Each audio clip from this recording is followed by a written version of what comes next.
Okay, so I finally made it from Houston, Texas here to Kingsport, Tennessee. Had to drive about 2 hours after I landed in Knoxville, Tennessee, and just checked into the hotel for the PALS Business Excellence Institute or something like that I'm going to be doing tomorrow. I'll tell you more about that later. But just checked in, and I hear my room is a long way away. So I'll give you a little video tour of how you might get there.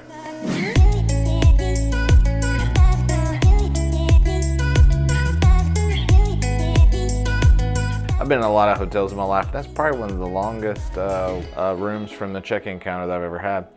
So I'm gonna do a couple emails, get up really early in the morning, and I'll update you on exactly what this Business Excellence Institute thing, whatever it is. It's very different. I had a client that told us about it, and we jumped in, took action to do it. Got a couple people from the IMEG team here to go through with it. And our purpose is, for this, my objective is to try to get more productivity and during our website launch process when we build websites for clients, but also any other takeaways we can get for any part of the organization, any department. But the core objective is to get more efficient with our website development and software development team at IMEG. So I'll update you soon.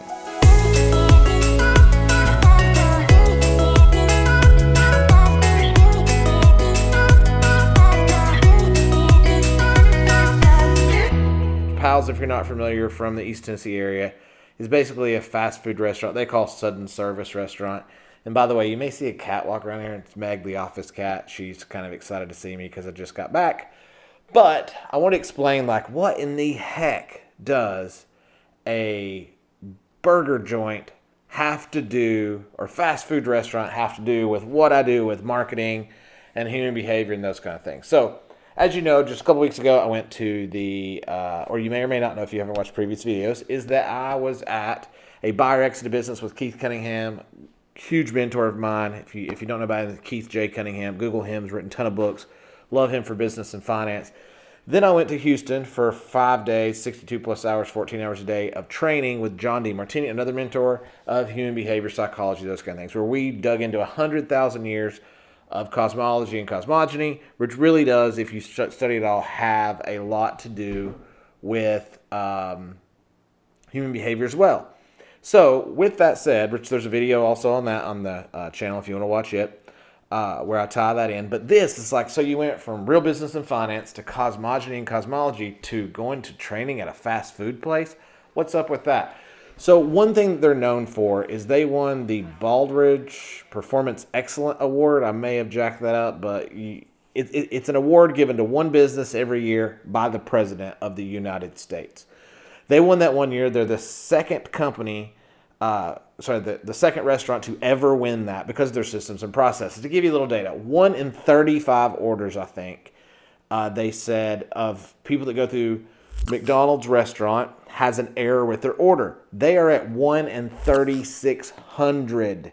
So it's insane. So how do you do that? So I wanted to go through their course and see how are they getting such levels of excellence and near perfection with stuff. 1 in 35 or 3,600 orders have a problem. So that's why they won that award, which is very exclusive and it's awesome. But so how do I operate my business at the effectiveness of that? What can I learn from them? Because you can learn from any business and kind of mash it up together.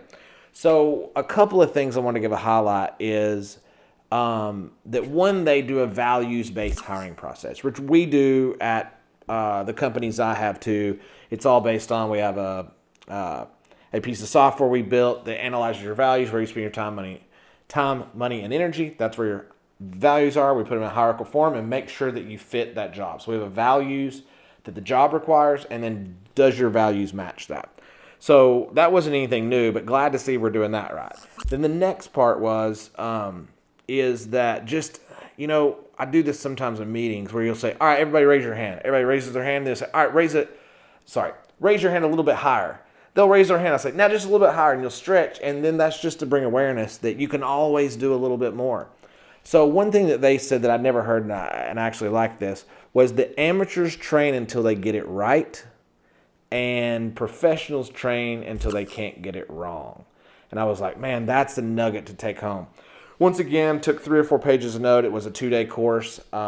but a lot of helpful insights. I'm going to go through just a few more to give you some insights and some things I learned. But as I said, so much that you can take away from that. If you haven't been to that, you can reach out to me and I'll send you some information about it. Highly recommend it. It's really applicable to any business if you just want to be excellent. Like, it's blown away when you take a tour of their place. Like, you're like, how did they do this? It's crazy. And yes, they're only making hamburgers and hot dogs, but the level of excellence and cleanliness and just, it's insane how they do it. It's awesome. I want to get every process of our business over time getting into that category as well. So one of the things that they do is they have critical business drivers. Of course, we've probably all in business heard about, or KPIs, a little bit different than KPI, key performance indicators, but critical business drivers. So we identified some with our own company, one of the companies, IMEG, identified some critical business drivers, and then rewarding people when they exceed our standards. And just like I talked about in the previous videos about not having goals, having standards. You don't always get your goals, but you always get your standards. So setting really high standards and not necessarily bigger goals, just having really high standards and then making people accountable to that. That's one thing they do. That's the thing that Keith does in his businesses. So one, being very clear in the critical business drivers, first and foremost, having those. And you need about 5 to 7 critical business drivers, no more than that, because it gets way too complex and it's just a bad idea to have more than that. So having critical business drivers, once again, this could apply to a relationship with a family dynamic. It could apply to a business, whatever. But having critical things that are very important, like whether it be loyalty, honesty, those kind of things, and then defining what those mean, not just a broad generality, but defining exactly what those mean, so you can give that to somebody and they know exactly how to perform. So that's kind of what I got from the PALS thing. I highly recommend that. The Business Excellence Institute that they do is a great 2-day course, not super intensive, really good for awareness, but I highly recommend that. So that's all I have on that. A lot more I could share, but I tried to hit the real highlights that hit home that we're going to execute on. So I'll see you in the next video.